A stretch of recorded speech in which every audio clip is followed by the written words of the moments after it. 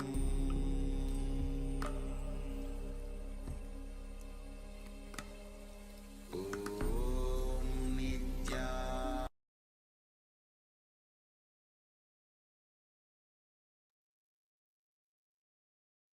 Yes. Now, I request all the participants slowly open your eyes with deep gratitude and surrender. Whatever Swamiji revealed through the third eye, you can put it in the chat. I request all the participants.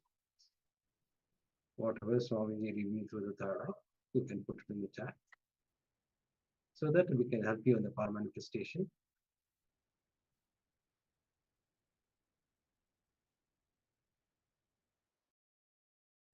I see several participants not switched on your camera. Please switch on your camera. And who are watching in YouTube also, go ahead and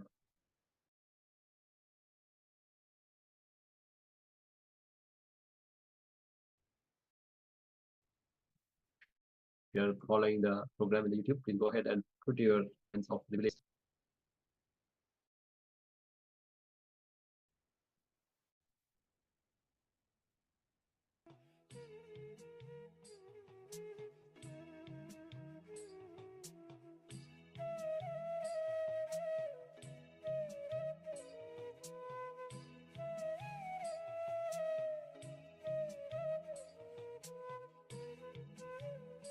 This can be powerful publish or a click or an image or a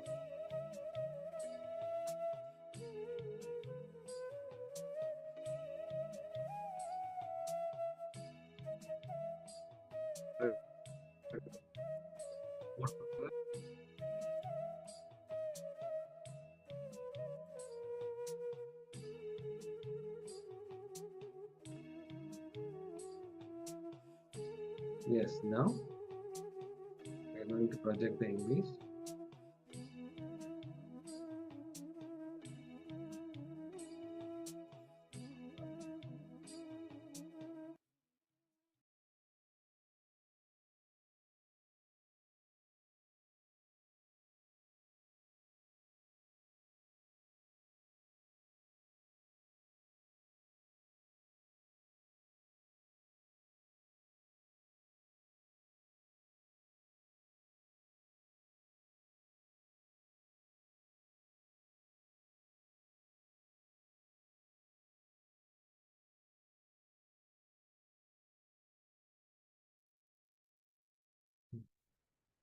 Yes, it's Mother Meenakshi in a beautiful decoration. If you have seen this deity, the Mother Meenakshi, you can put it in the chat. Or a parrot, or a green color, or any other colors, or flowers, or jewels, you can put it in the chat.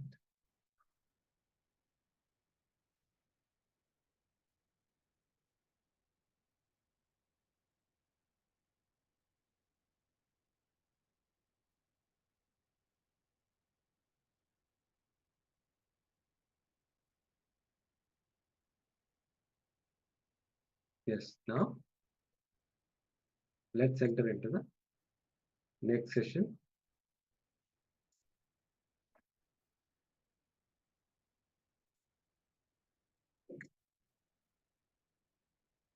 Today we will be working on Vak Shakti. The whole day we'll be working on Vak Shakti, initiation to develop Vedic mind. Today we'll have Mahasadashivamurti Darshan. And the whole session will be working on Vak Shakti.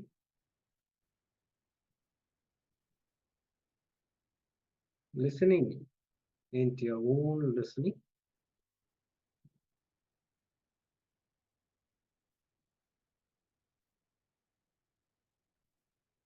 Yes, I request all the participants to get your book and pen.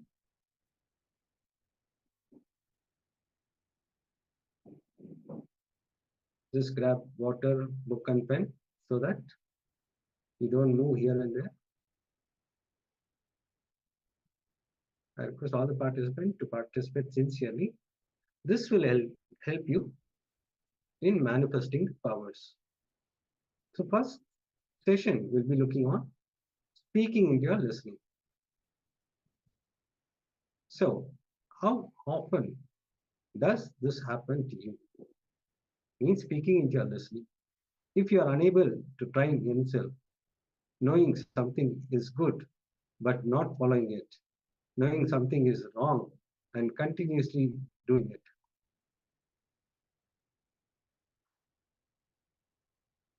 When you are not able to speak into your listening, you will not have any respect for your thinking. Understand?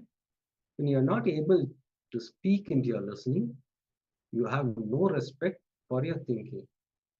How much you respect your thinking, that much only you will be successful in your life.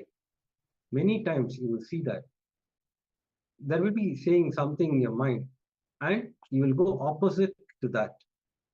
So you are not respecting to your listening.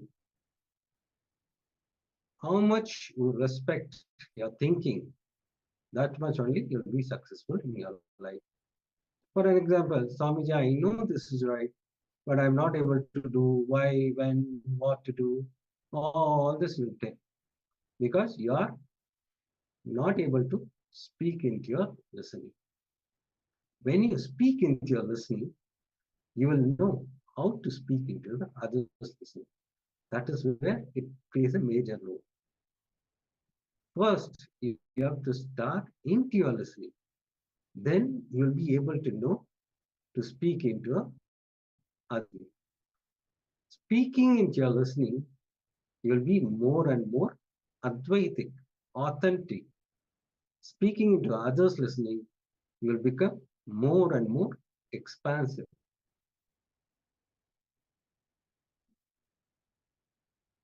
Speaking into your listening and others' listening is a simultaneous process. Understand? Speaking into your listening and others listening, simultaneous process, not part by part. It's a simultaneous process. Both should happen from powerful, complete space. Understand? This both should happen with complete, powerful space. Then there will not be boredom, tiredness when you speak into your listening. Listening to you is the first step in spirituality. Understand? Listening to you is the first step in spirituality. Now, whenever somebody is not listening outside, they are extension of you. They are not external, they are intra-external. I mean, inside you, if you have the same feeling of you not listening into yourself, you will project it outside also. When you tell somebody, that person won't listen to you. Nobody is external. Everybody is only extension. So when you provide authentic listening to others, you will learn the art of providing authentic listening to yourself. Yes, recently, HINDUISM said, all these patterns, whichever you are affected by, it is fed by the society. So when you provide authentic listening to others, then you will be able to provide authentic listening to yours. When you break the patterns of society, you will be able to break your pattern inside.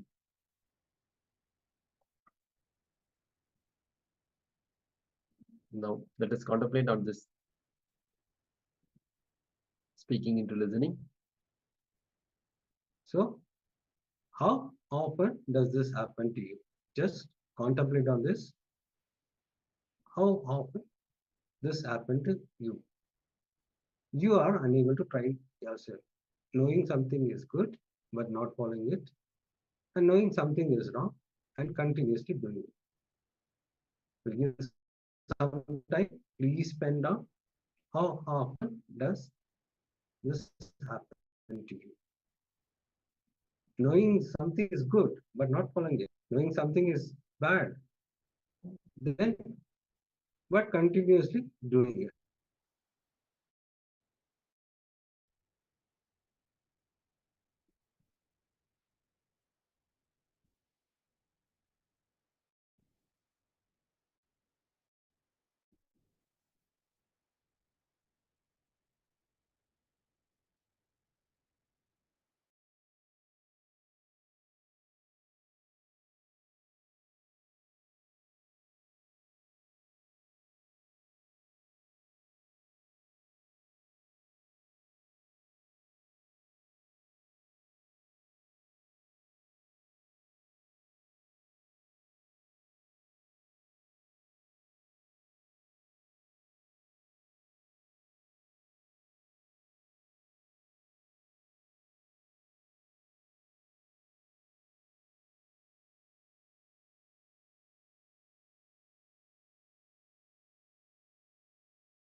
Yes. Now, after we understood about the speaking into listening, now let us enter into the inter-guided exercise, which is directly by Supreme Pontiff, who is going to take us to more and more deeper truths for us to internalize and understand how the speaking into your listening and others listening to manifest that in our life. Please be seated with the head, neck, and spine in straight line. Have your book and paper so that whatever powerful cognition revealed by Swamiji, you can put it. This will help you in manifesting your reality. So now let's enter into the intra section guided by the Supreme Pontiff of Hinduism, Bhagavan Sri Nithyananda Paramashiva. Please sit straight.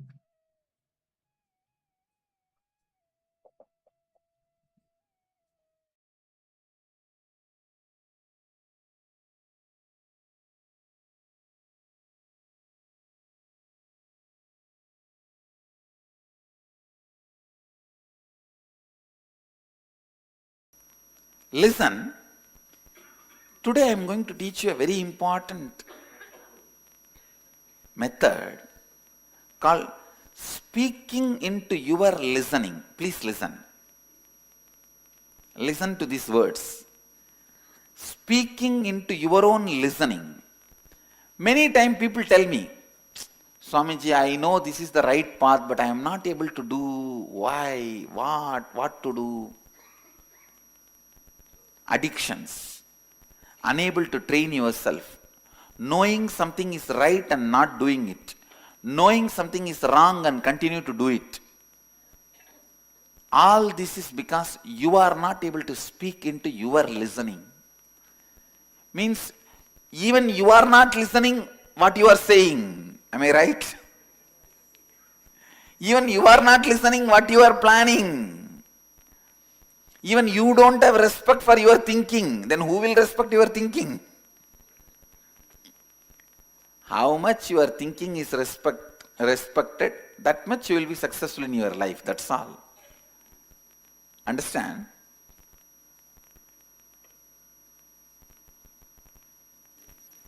When you learn to speak into your listening, you will know how to speak into others' listening.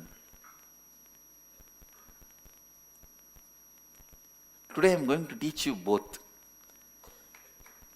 Speaking into others' listening, speaking into your listening. When you speak into your listening, you will become more and more Advaitic, authentic. When you speak into others' listening, you will become more and more expansive. How many of you understand what I am saying? See, life is all about speaking into your listening and speaking into others' listening. That's all. That's all.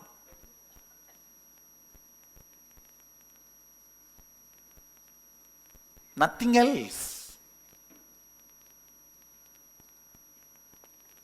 It is not just because I am in the speaking profession. Whatever may be your profession, it is nothing but speaking into yours listening, speaking into others' listening. Whether your family, love, life, friends, partners, business, team, wherever. Life is nothing but speaking into your listening and speaking into others' listening. Am I right? I have seen 2 doctors passing out from the same college. After 10 years, one is the owner of chain of hospitals. The another one is sitting in the same old village and reading the same old Hindu newspaper with that big glass, having patients come to remove the teeth for 5 rupee, injection 7 rupee. Same.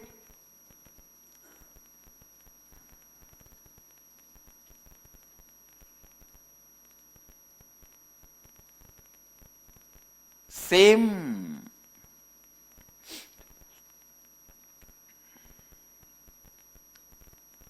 profession, if you are not able to speak into others listening, how you practice, if you are able to speak into others listening, the way you practice is totally different. How many of you understand what I am saying? So today, practicing to live,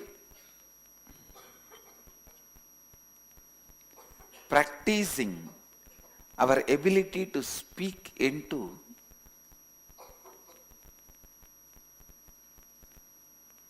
your listening and others listening.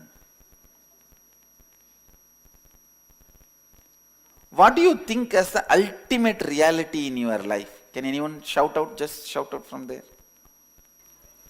Enlightenment, bliss. I can say bliss is the utility word of enlightenment experience.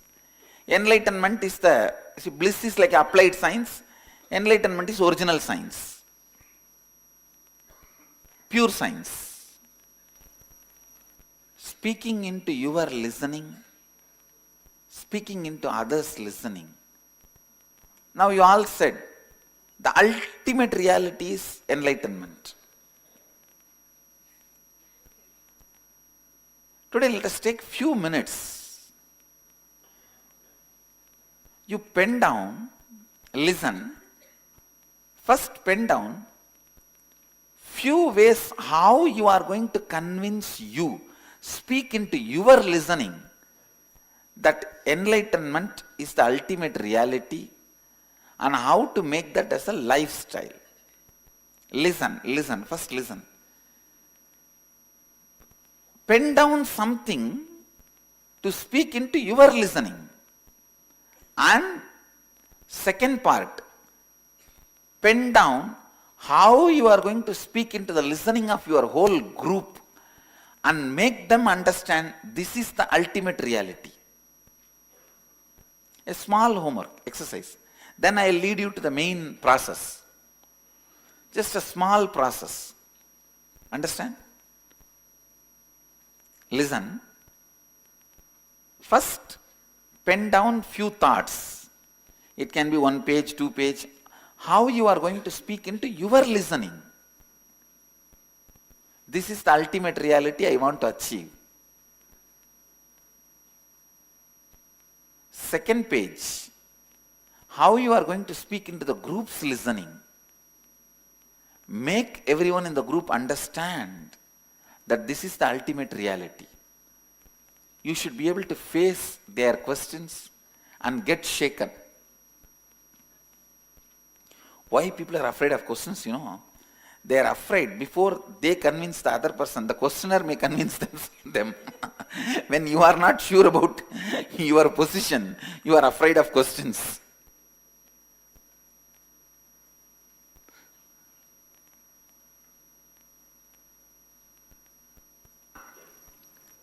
Few minutes.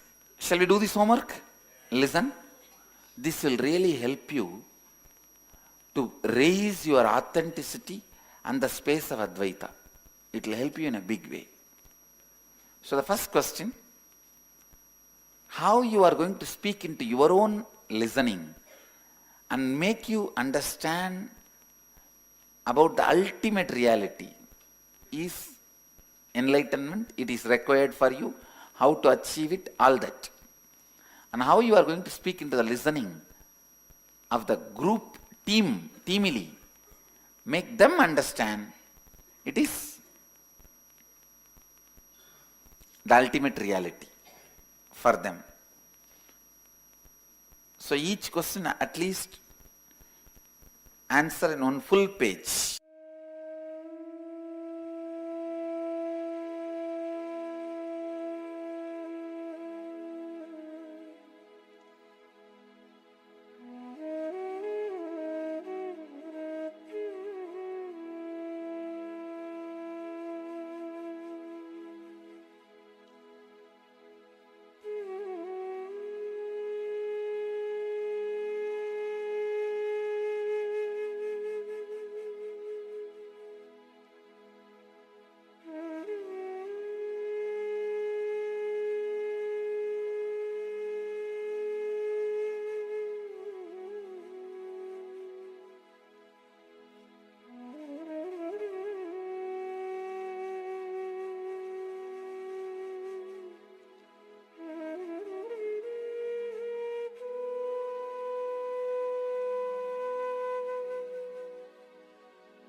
best day. Sadashiva appears for Brahma and Vishnu early morning in the form of light shaft.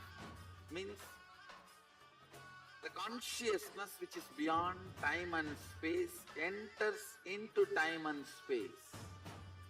Sadashiva declares, let me become many to celebrate myself.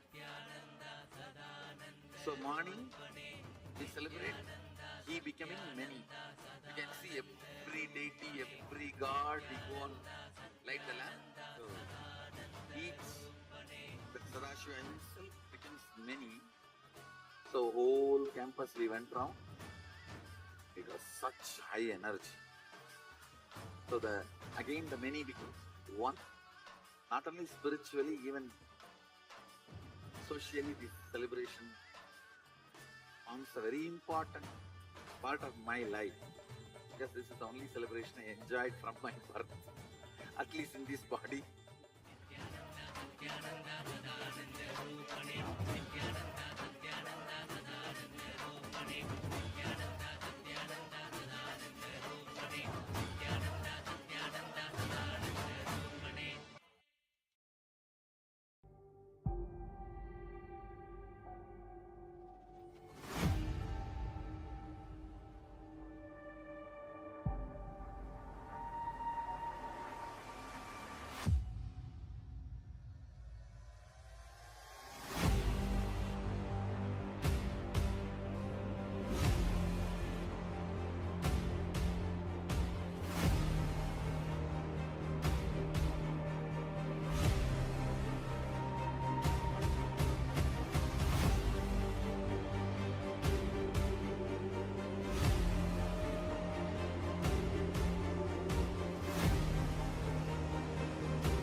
Today is the best day.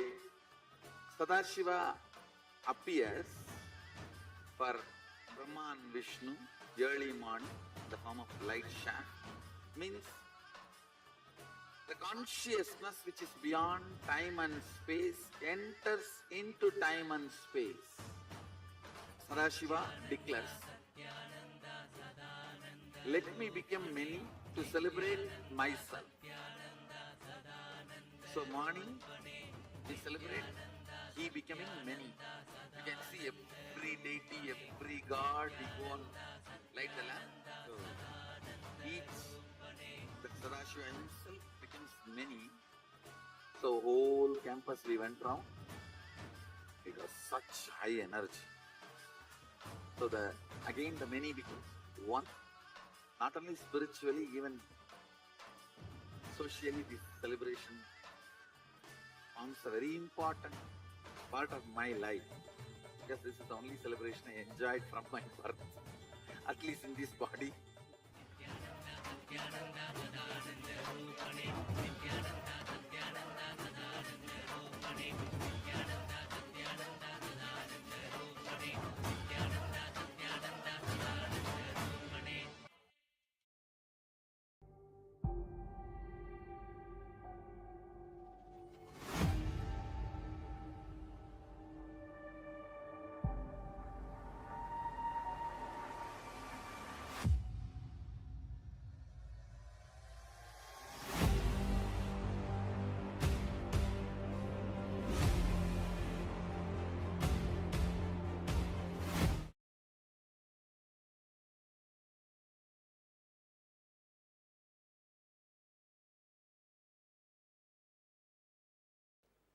Please understand few basic things about communication.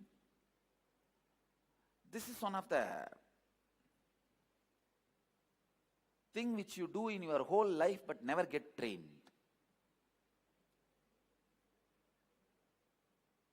Many things you do only little, few minutes, few hours in your life, you get trained for that. For example, eating. From the childhood, you get trained, and almost in India, each family, one person is wasted on it. Cooking. No, that is one of the biggest problem we have. We Indians need a separate person dedicated to keep that furnace alive continuously. Eating.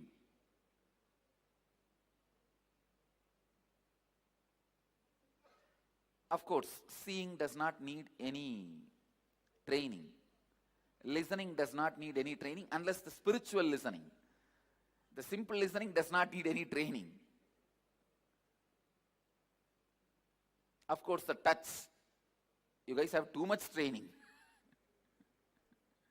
Even though whole day is not spent in that, but too much training.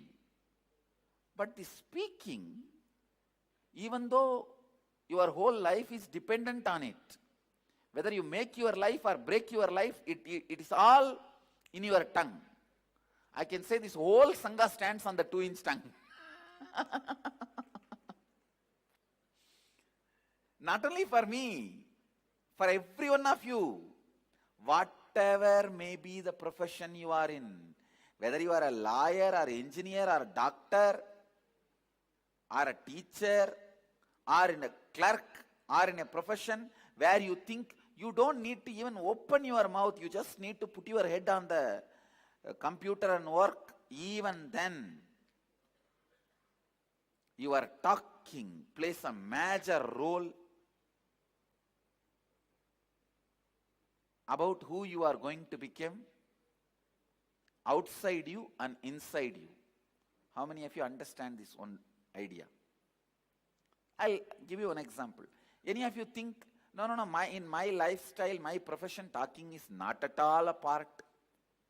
Can you raise your hand? So, see, all of you understand. Such a vital part. Unfortunately, we never had a training. Maybe few of you would have had 1 or 2 corporate trainings where that fool himself will not know what is communication. One guy came to me and said, Swamiji, bless me for wealth. I said, Tathastu, I'll create the space for you. Suddenly after a month or maybe few months after that, he comes with so much of jewels and a car and he became rich. I asked him, what is the secret? How did you get? I know I have created a space, but how it has become reality, tell me. Means what method? It became reality. He said, Lakshmi Yantra, Swamiji. I said, who gave you that yantra? No, I started giving to others.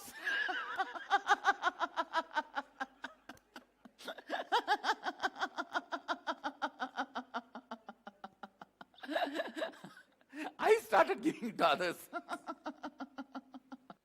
Please understand, I am defining. Listen.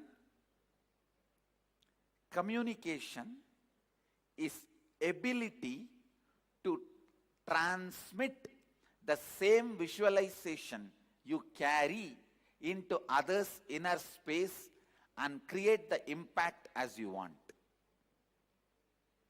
Understand, I am defining communication. Transmitting the same visualization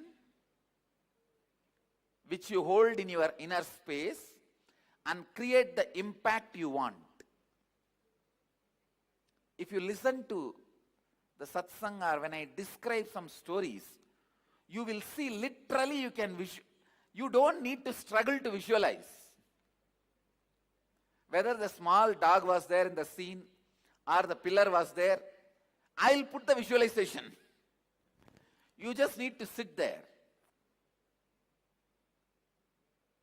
Transmitting that whole visualization. Before entering into the communication session, I wanted you to unclutch from the word unclutching, listen. Now I wanted to tell you all one important thing. All these last few days, your unclutching is not a complete unclutching. You are unclutching using the word unclutching. It means, Ramana Maharshi gives a beautiful example.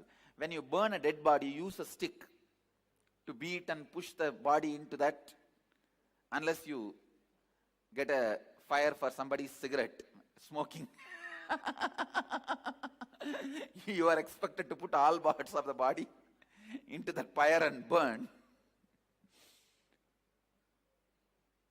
After you burn the body, that stick also will be thrown into the same fire and burnt. So this unclutching is the stick now you are using to burn all incompletions. Now you have to throw that unclutching also into that fire and be complete with it. That is why many times, even the moment you think of unclutching, you have incompletion, you will be failure, you can't do. Even the idea unclutching gets associated with your incompletions. How many of you have felt it? Oh, unclutching, oh, boring once more. No. Now you will have to complete even with that. Even that idea of unclutching, you have to unclutch without the word unclutching. Only then I can initiate you into communication. See, communication can happen from a space where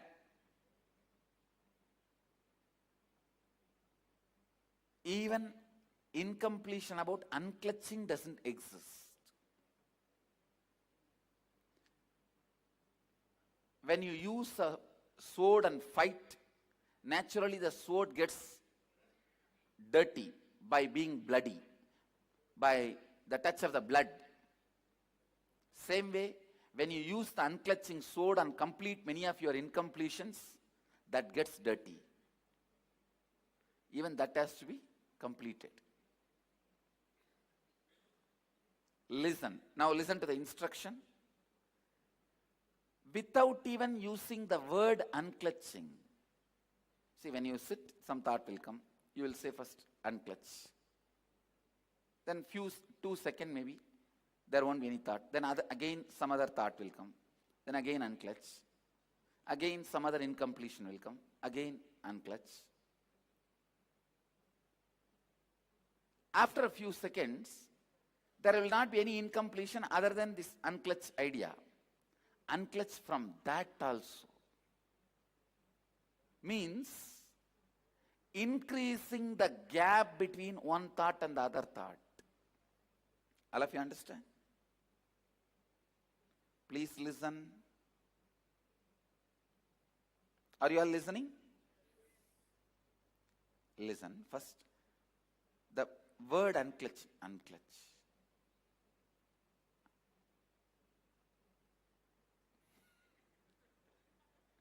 First you use the word, then just internal remembrance, then that's it.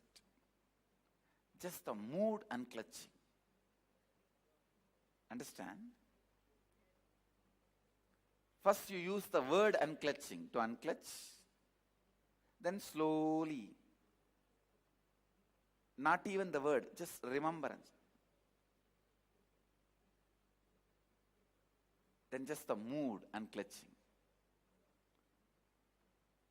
Again, if you are pulled out of your inner space and you go around in the incompletions, when you come back, unclutch.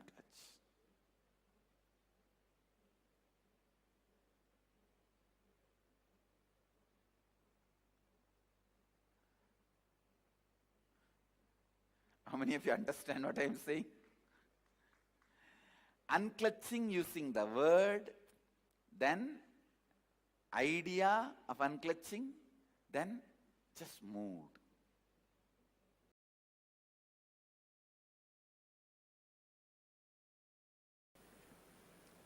Our question is, dear Swamiji, as you say, facing fear is the only way to go beyond any fear. Kindly correlate practicing 4 tattvas and living without fear of any sort from now on. For example, from fear of public speaking going up to fear of death. You think public speaking is such a small fear? Aruna, you are wrong. Fear of public speaking is nothing but fear of losing your image, which is much worse than fear of death. At least after death, you know, I don't need to face these fellows. Nobody is going to come back and ask you, why did you die such a bad way? You could have died a little more gracefully. No, nobody is going to ask you. But everybody is going to ask you, why did you blabber your mouth so much? Why did you open your mouth and lose the little respect you had? Everybody is going to ask you. So fear of public speaking is much more than fear of death. Getting it?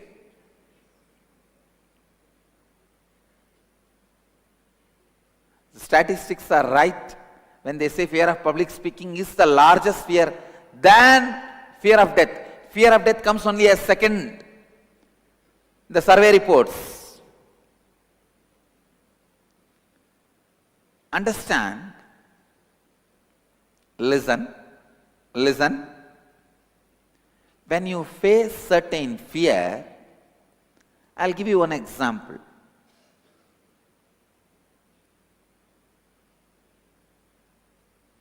For example, fear of losing all your wealth.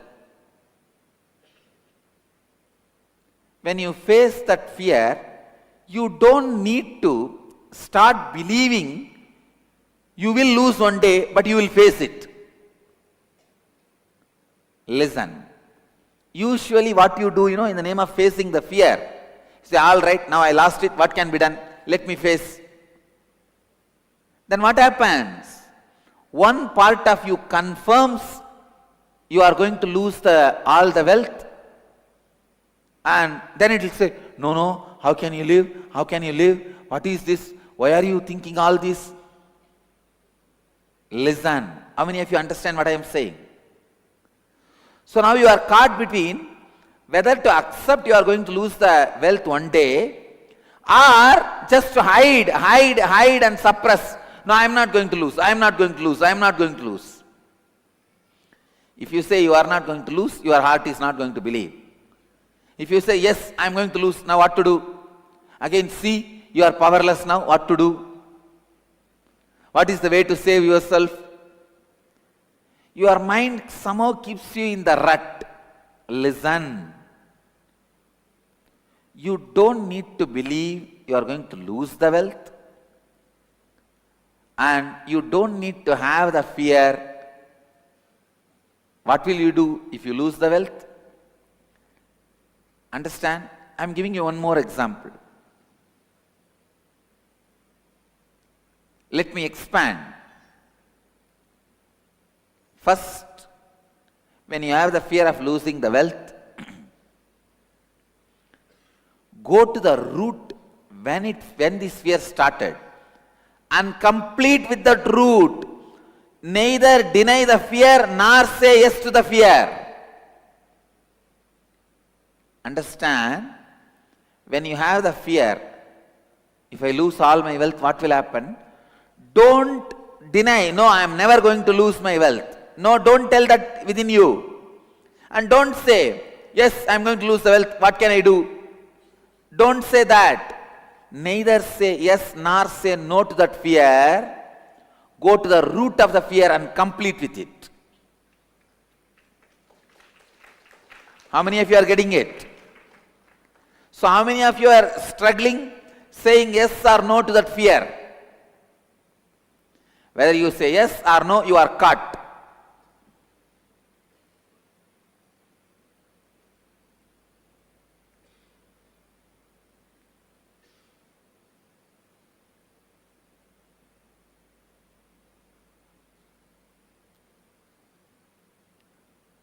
Listen, I'll give you one more example. Example, you went and did some crime. Now you are afraid, you may be imprisoned. If you say you are not going to be imprisoned, your heart is not going to believe. If it happens, what to do? If you say, all right, if you are imprisoned, it's okay, you say, I'll face it. Then again, oh no, you see, you are so powerless, your life is gone. What will happen to this? What will happen to that? What will happen to wife? What will happen to child? What will happen to your life? You are in depression. How many of you struggle with the saying yes or no? Both leads to struggle. Saying yes or no both leads to powerlessness. Raise your hand. That is why I am telling you, fear is the most cunning guy. Whether you say yes or no, you are in mess. Don't say yes or no. Go to the root and complete. From where you start, come on, tell me that. Ask the fear, from where you start, come on, tell me that. Who are you? Who is your father? In India, we have the habit, in villages especially. For anything, they will first thing ask, who is your father? You are from which family? I tell you, the whole India, all of you need to know, with such a less police power, such a small law and order infrastructure, India is the lowest crime rate in the whole world. Do you know that? Lowest crime rate. Reported, unreported, both. Lowest crime rate. Why you know? Not because of police and law and order infrastructure. It is just this one idea. Who is your family? Hey, they will blame my family. They will blame my father.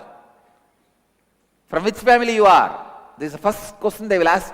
Even if you go to school late, the school teachers will ask, Yaar payandani? Are, who is my father? How is it going to affect me coming late to school a day?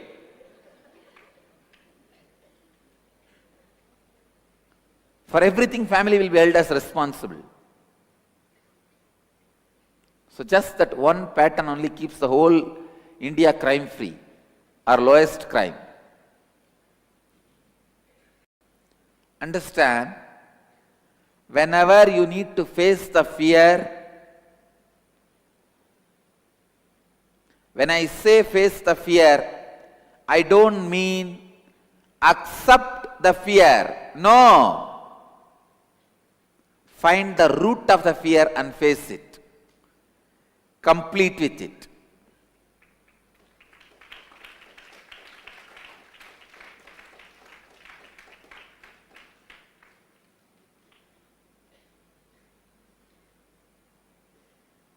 Even when I lead you into the death process, I am not making you accept what will happen to death. What will happen after death, let me accept. No.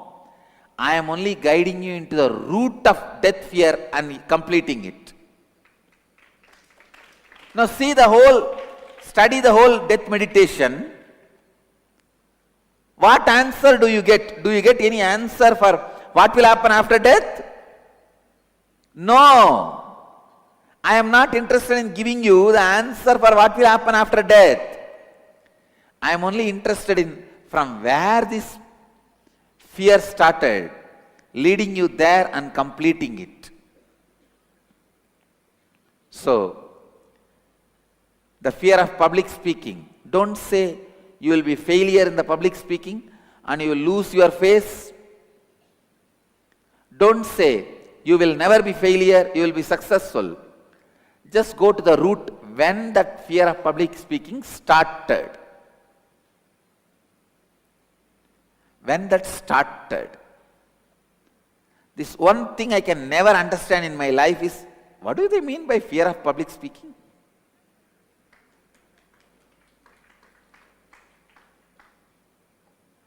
Once I asked one fellow, you should receive enlightenment. When are you going to receive?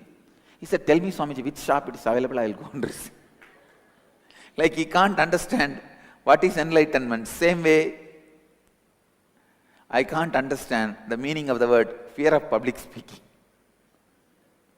Because my first public lecture was delivered at the age of 10. When I was 10, I spoke on Patanjali Yoga Sutras.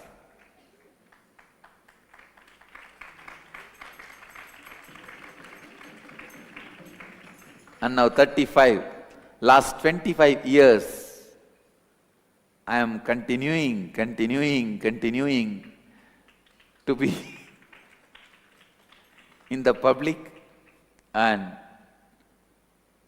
only last 10 years we started video recording the satsangs, but otherwise my public life is 25 years.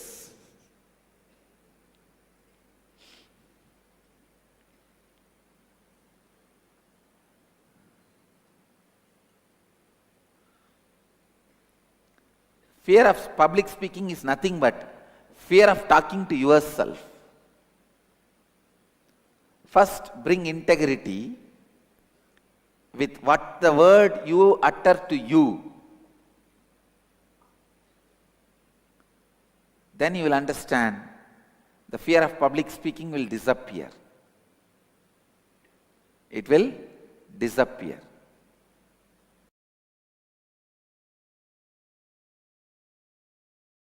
Please understand, let your every decision, every moment, every action, every moment, every word, every moment be aligned to what you authentically listened and what you authentically internalized.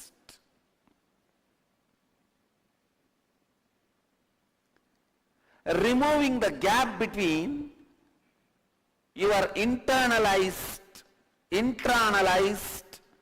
great truths and your living.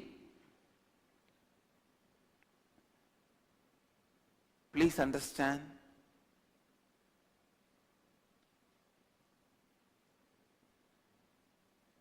Sometimes people ask me, why are you so active, so workaholic? Practically 20 hours a day working, Swamiji. Once for all, I wanted to answer this question. I cannot be in any other way.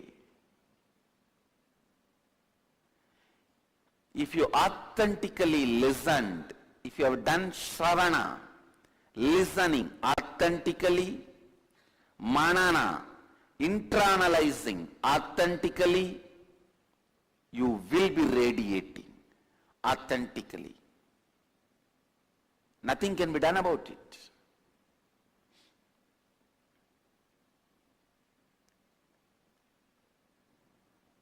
When the shravana, listening, and manana,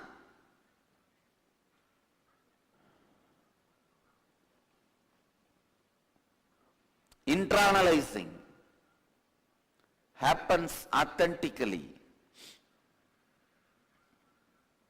nididhyasana, radiating, will happen authentically.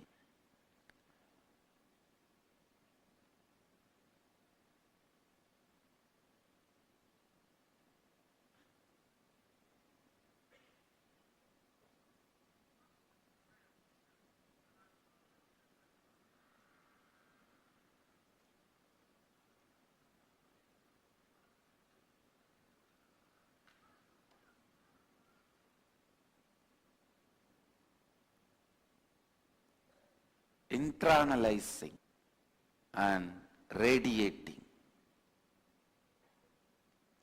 Please listen.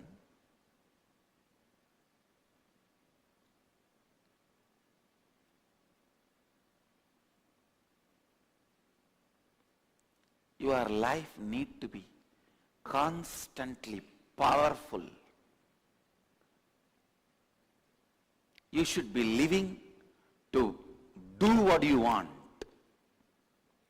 You should be talking to get the result of what you want. You should be talking to move the other person the way you want. You should be talking into the listening of the listener. You should not be talking, fighting with the patterns of the listener.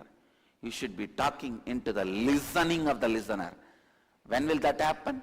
If you are established into your listening, you will talk in other person's listening.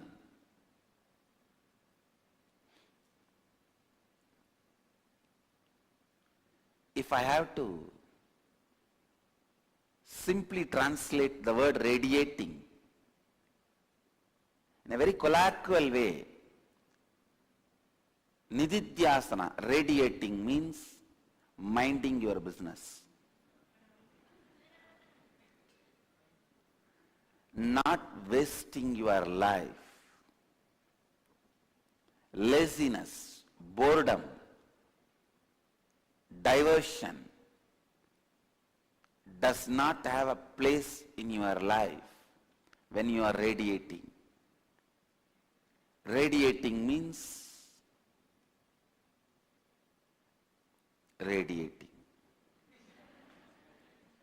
It's a straightforward.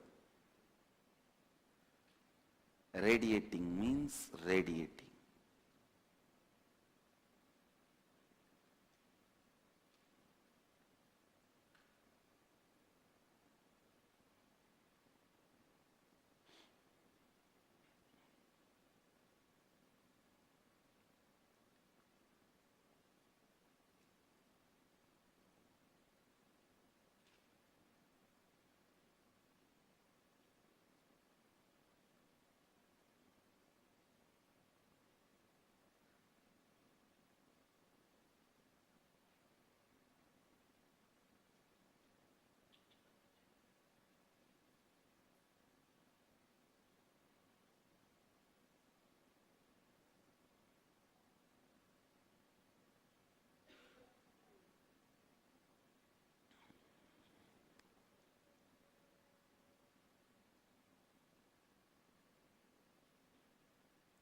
Live your life intensely.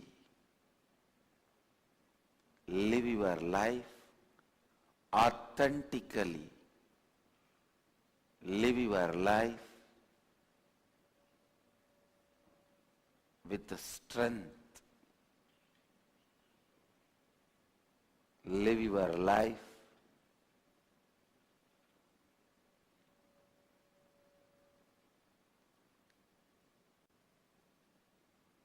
without confusion.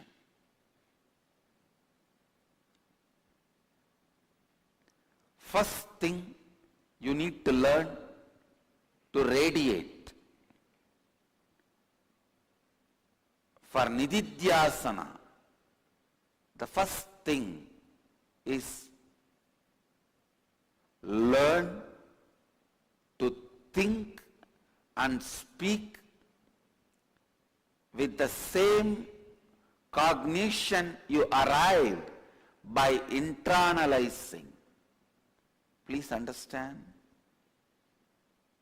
I am explaining step by step. First, you authentically listen to the great truths. Whenever you authentically listen, whatever you listen will be converted as a great truths by your inner space. Your inner space has a capability. It has power to separate right and wrong. In Vedic tradition, we have a beautiful example called Paramahamsa. The bird Hamsa, if you mix the rice and some other items, it will separate the rice. Only eat that. If you mix milk and the water and keep it, it will suck only the milk and leave the water. The Hamsa, bird Hamsa has that power. Same way, a man who takes the right things inside and leaves unnecessary things outside is Paramahamsa. If you bring authentic listening into you, you will become Paramahamsa. Anything you listen, you know what to internalize and what to reject. What to internalize and what to reject. Authentic listening brings tremendous clarity. See, it is the clarity which is really lacking in the seeker's life, especially when somebody is interested to get enlightened, live the life of a Jivan Mukta. Clarity is a very predominantly important quality.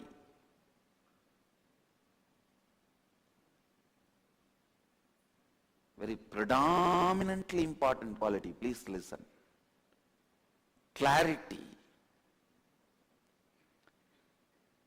Shankara has written a separate book on this subject, Viveka Chudamani. The whole book is on clarity. Authentic listening leads to clarity, and internalizing, manana, leads to cognitive shift. If you don't live that cognitive shift powerfully, you will lose it. Please understand.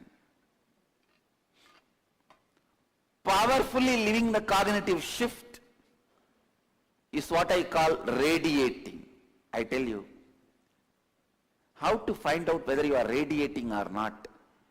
Simply life around you will constantly be getting enriched. That is the signal.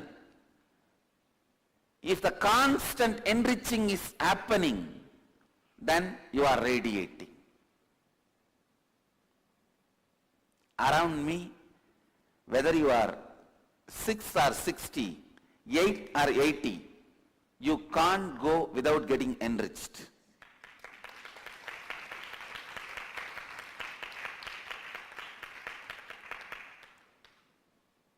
Radiating means such powerful body language, such powerful words, such powerful thinking. You go on enriching, constantly winning the game of life. I am telling you, neither you can 100% speak into your listening, nor you can 100% speak into others' listening, because you are off, others are off. When you can speak into your listening, other listening, authentically, only then you will be able to speak into your listening 100%, others listening 100%. How many of you are thinking, first I will speak into my listening 100%, then I will speak into others listening? Raise your hand.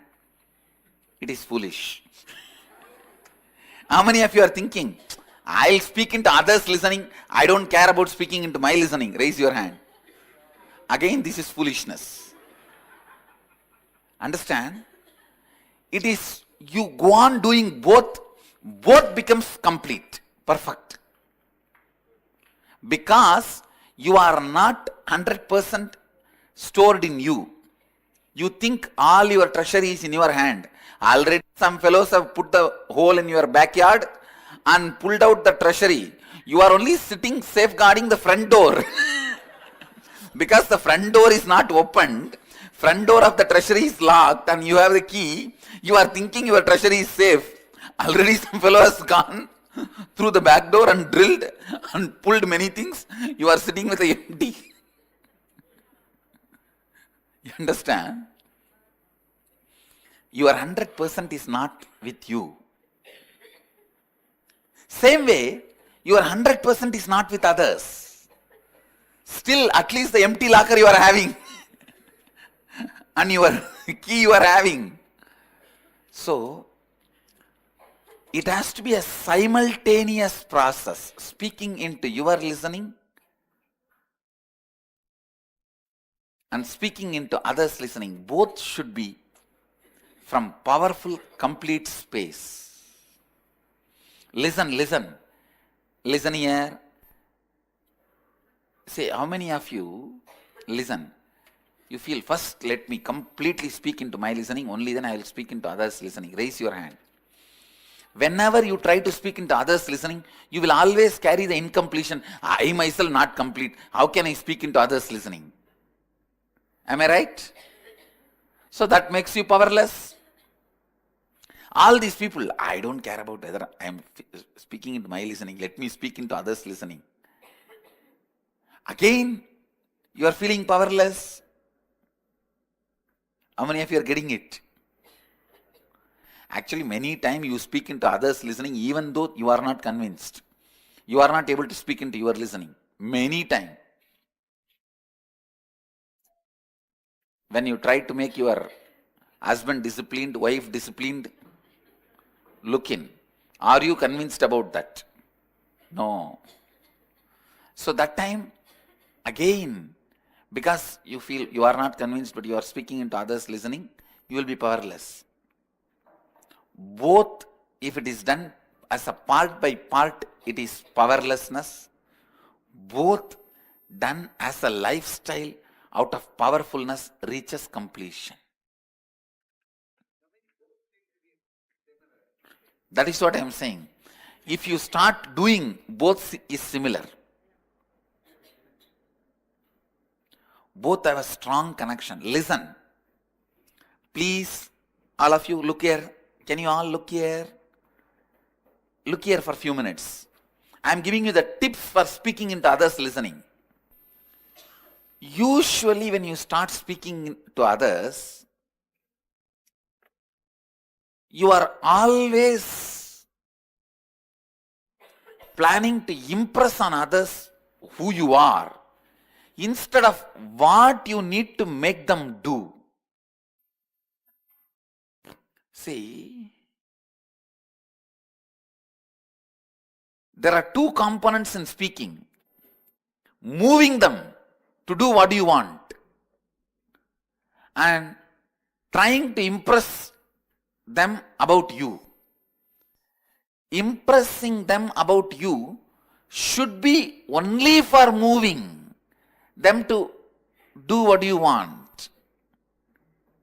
But most of the time, you try to impress them about you, and the funny thing, whatever way you try to impress them about you, you are not impressed about that.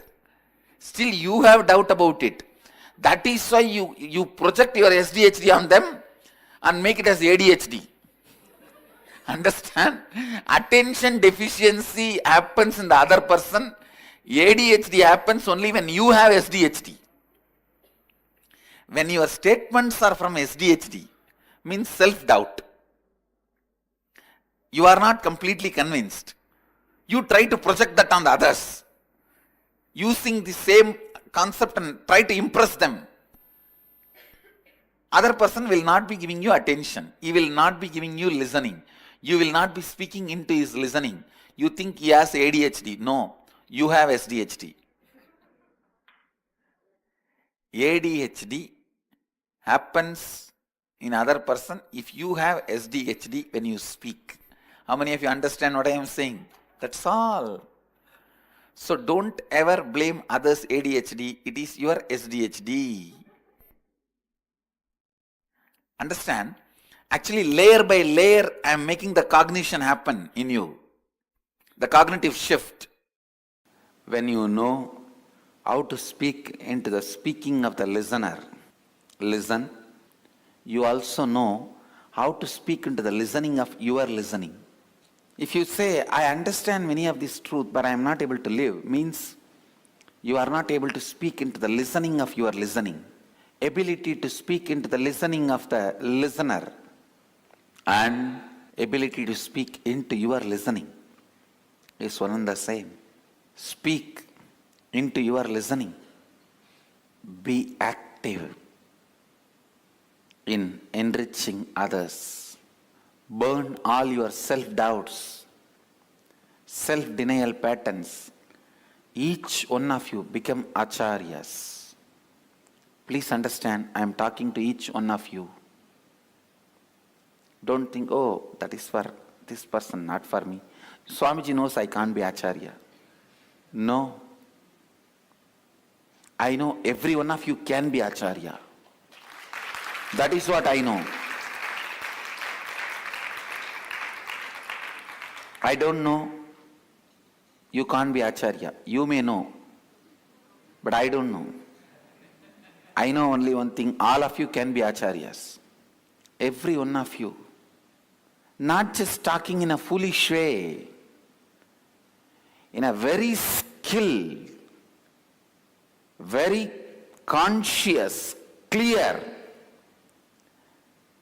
way of speaking into the listening of the listener. Not just talking because Swamiji said. It is your life and death. Is your power of words your life and death or not? It is. Is your power of thinking is your life and death or not? It is. Be very clear, you are going to get it only when you cause it in others. You are going to get it only when you cause in others. So with this clarity, cause into others, with this clarity, cause, power of thinking, power of feeling, power of words, power of living into others, because only how much you cause in others is going to happen in you. Again, sit. Let me mirror the neuron activities into your brain. That is the best form of initiation. Let the Upanishad happen.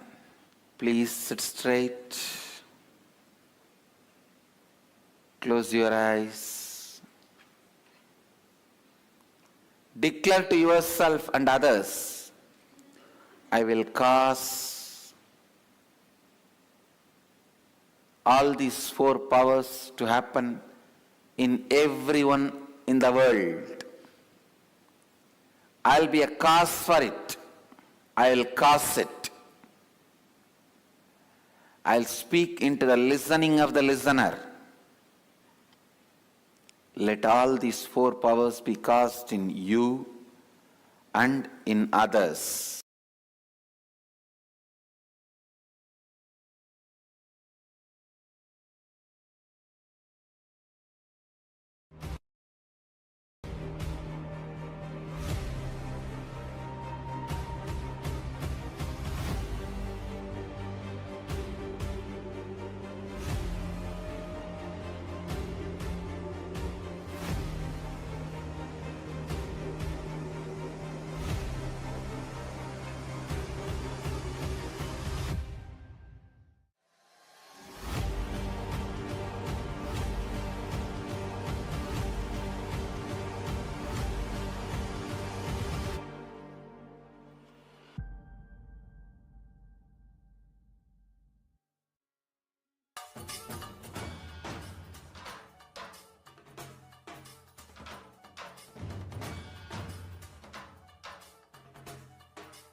Today is the best day.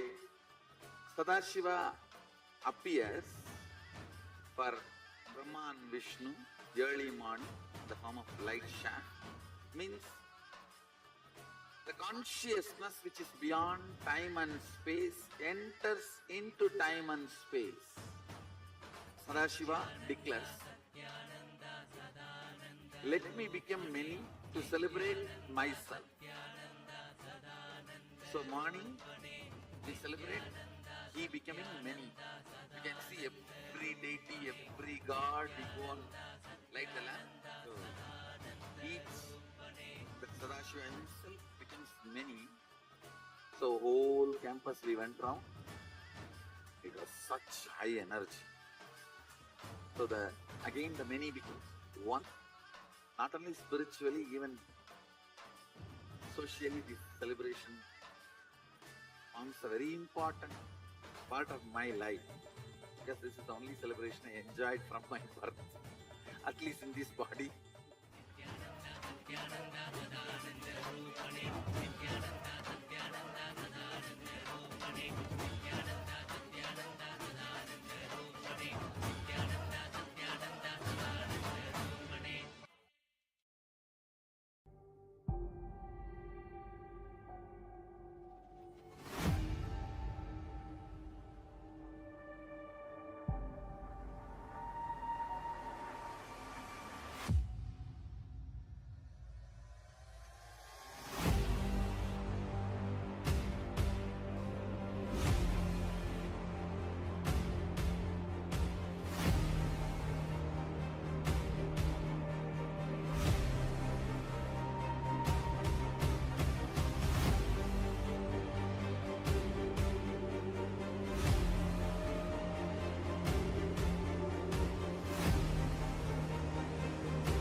Today is the best day.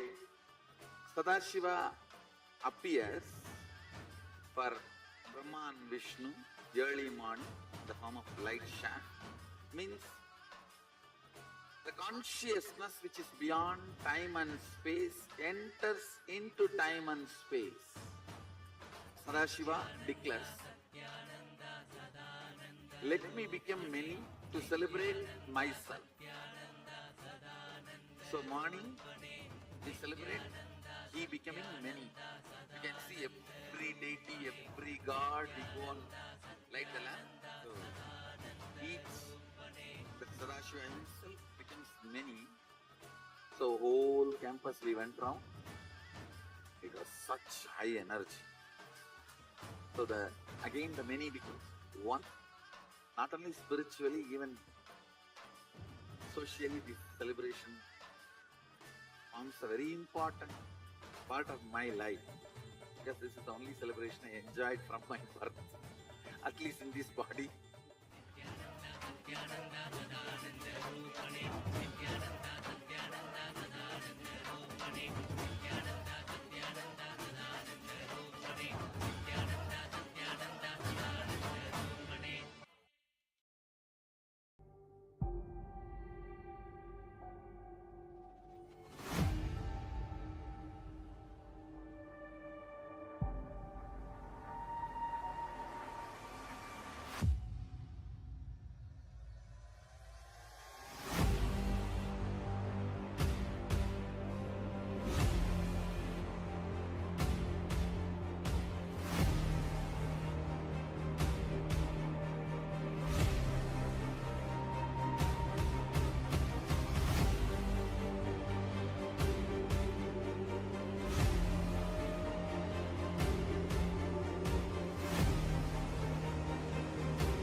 Today is the best day.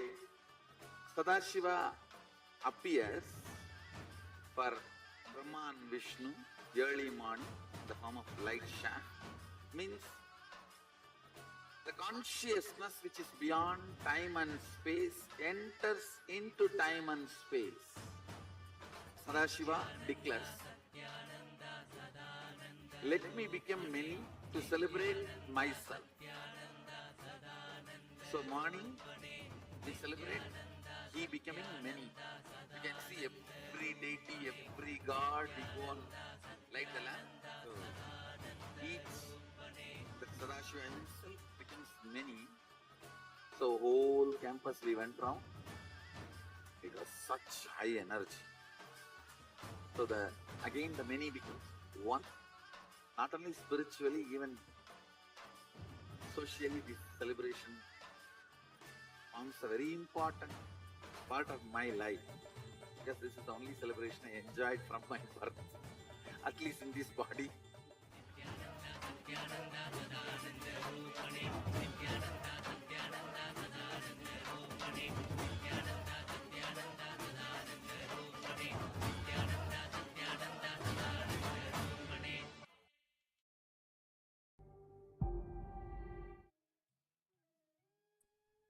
Thanks. Nithyananda, everyone. Now we learn about listening to ourselves and listening to others. How is that related? Why is it so important to be in listening to yourself? See, if you are in listening to yourself, all the clicks that you have, all the ideas that you have, the insights about, okay, I should be like that, I should not do this. These insights, if you have listening to yourself, you will simply make them as your life. If you come to any conclusion, any powerful conclusion, you will simply make it as your reality. If you are not in listening with yourself, there will always be this voice in the back of your head saying, hey, so many times you tried stopping to smoke, you're not going to stop this time either. Like these kinds of thought currents. You have never been a tidy person. It's just going to stay like this. Like whenever you want to make a decision, there will be this part of you inside nagging you, making fun of even your declaration to change. So in this internalization exercise, we're going to go beyond this. First, we're going to identify the different situations where we were hearing, but not listening. So identify all the incidents and situations where you were hearing, but not listening. For example, while talking to your colleagues, they speak, but you think about your next word, or think in your mind instead of listening to the video played during the session while the acharya is speaking. During a conflict or argument with someone, you are thinking about your next reply instead of listening to what the other person says, etc. See, the first step is always Shravana, authentic listening, giving your active listening, not just hearing. Listening is when you remove all the ideas, all the concepts, all your knowledge that you already have, and you just take up the information first. If you don't do that, you will always immediately filter out information before you even receive the entire concept that the other person is trying to convey to you. So first, authentic listening without any judgment. Then manana, internalizing, intra-analyzing, analyzing for the sake of internalizing.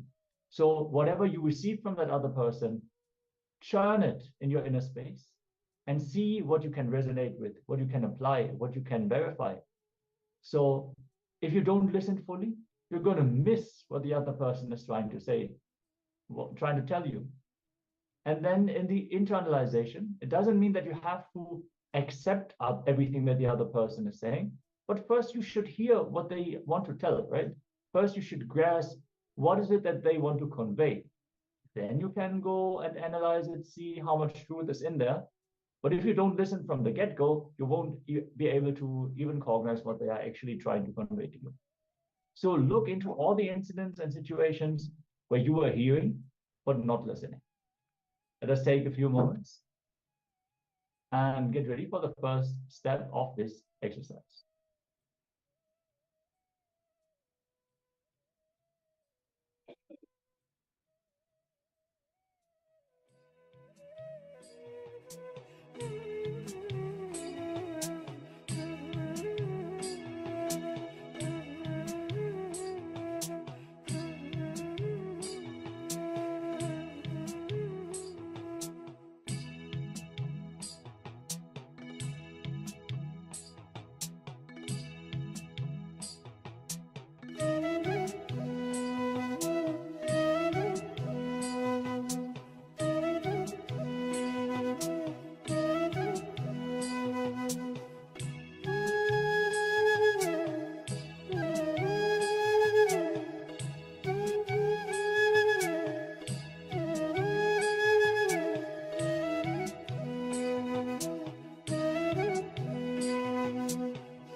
Yes.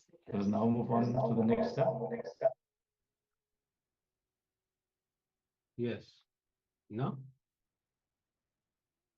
for each of the incident and situation, you will identify, pen down what you think about or what incompletion you go through instead of listening.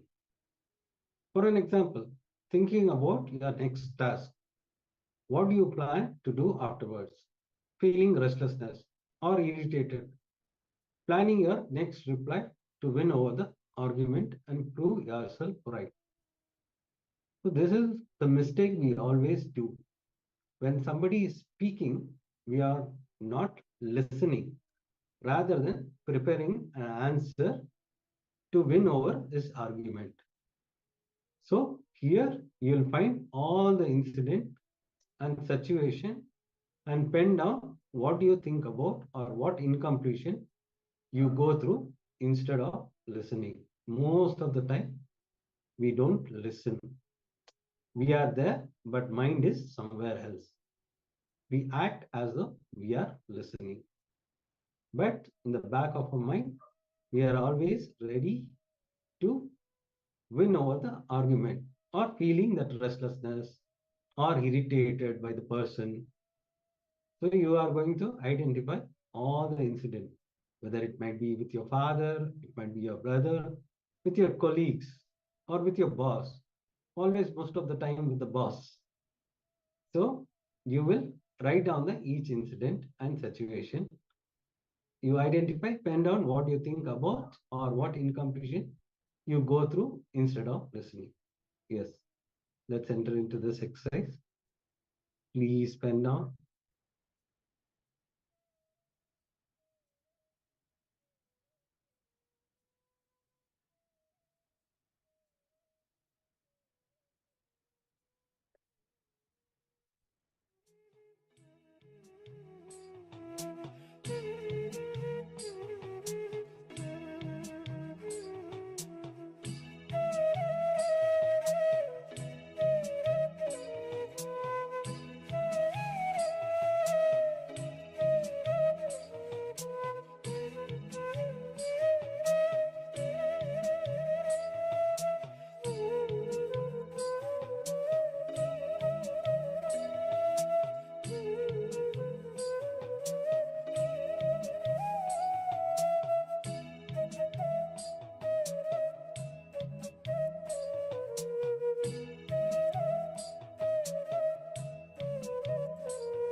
Yes. Now, notice how irrespective you are when you are not in the space of listening. Understand? How irrespective you are when you are not in space of listening. Irreceptive. Sorry. It is irreceptive you are when you are not in the space of listening. Complete with all the incompletions you wrote in step 2 and decide to be in a space of listening in all the situation from now onwards. Understand? You are going to internalize this exercise, how irreceptive you are when you are not in a space of listening, and you will complete with all the incompletion you wrote in step 2 and decide to be in a space of listening in all the situation from now onwards. Let's take few minutes to pen down with all the incompletion.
Yes, Nithyananda, all of you.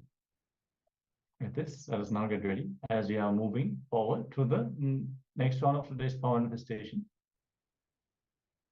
So, requesting all of you to settle down and come on camera. We're manifesting the power of the Ashtamahashaktis. Continuing the manifestation of the 8 great powers. So, get ready.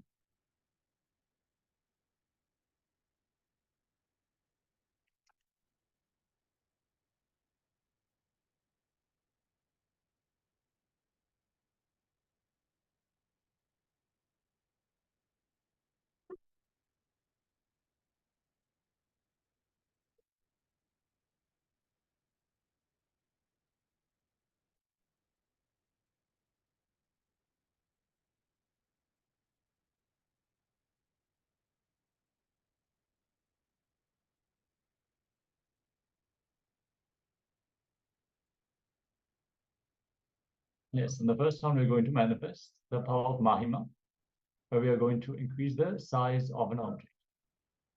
So select any object that you want to increase the size of. Best to start with the handheld object, like anything that is small, like a pen or a coin, something of that nature. And then take the first measurement of that object.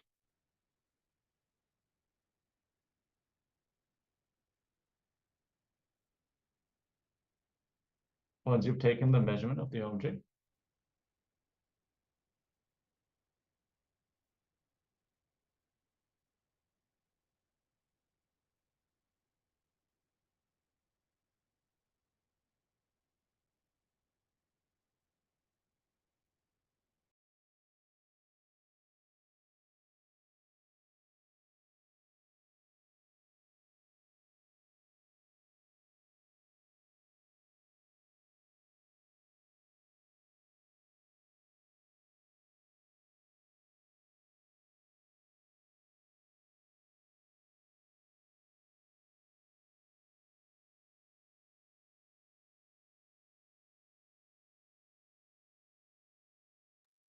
yes, once you have selected the object and you've taken the measurement, you can declare by how much you want to increase the size of the object. Let's say the pen or pencil is 10 centimeters long.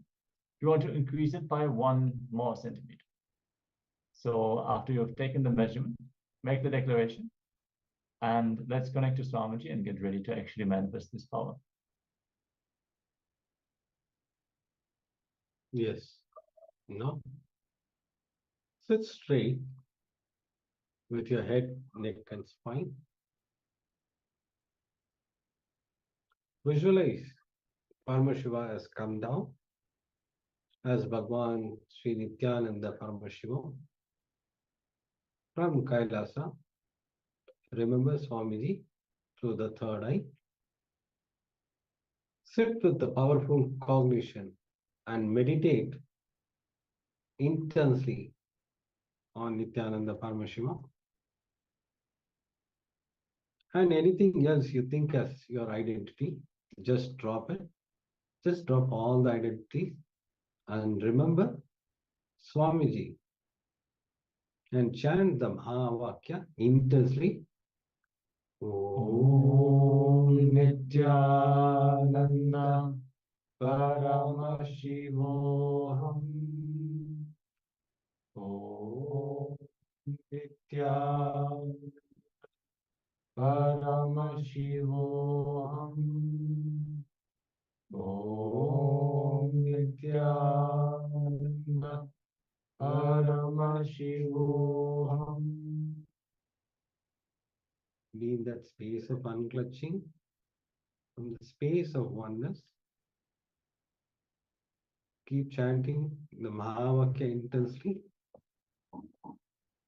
From the space of oneness, experience the powers of Paramashiva. Intensely vibrate with this Ajapa Japa Om Nithyananda Paramashivoham. Now let us enter into this power manifestation.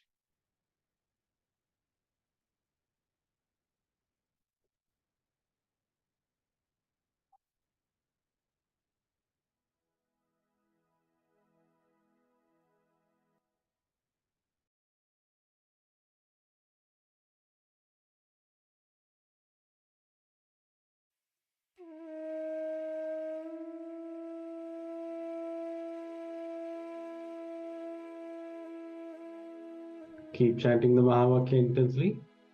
Be in that oneness space and manifest this power of Ashtama Siddhi.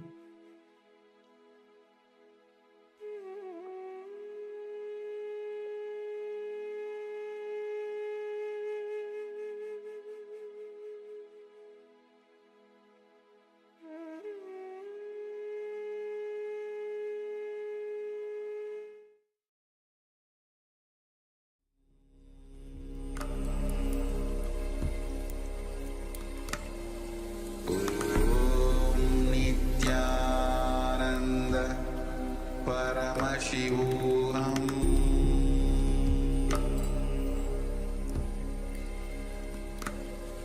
Om Nithyananda Paramashivoham Paramashivoham Om Nithyananda Paramashivoham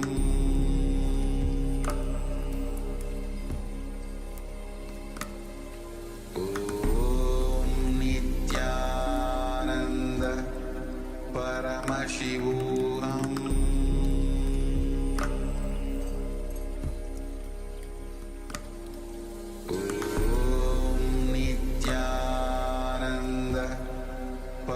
Paramashivoham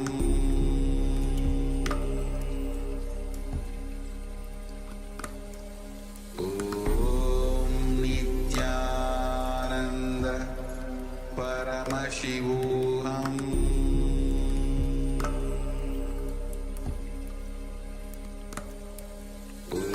Om Nithyananda Paramashivoham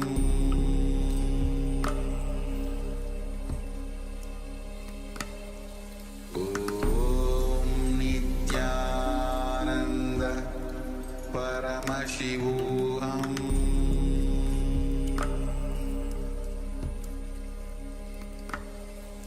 Om Nithyananda Paramashivoham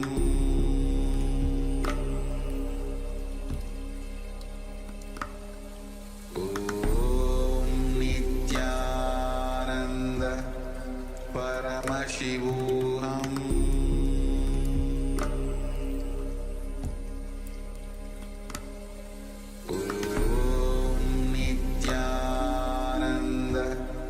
Paramashivoham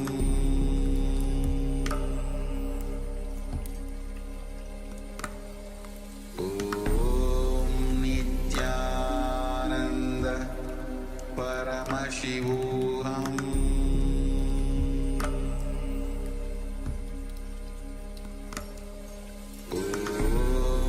Nithyananda Paramashivoham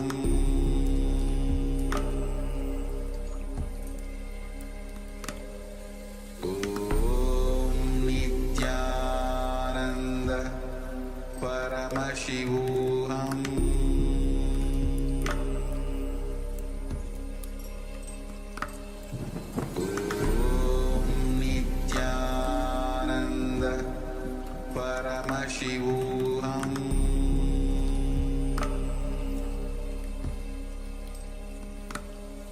Om Nithyananda Paramashivoham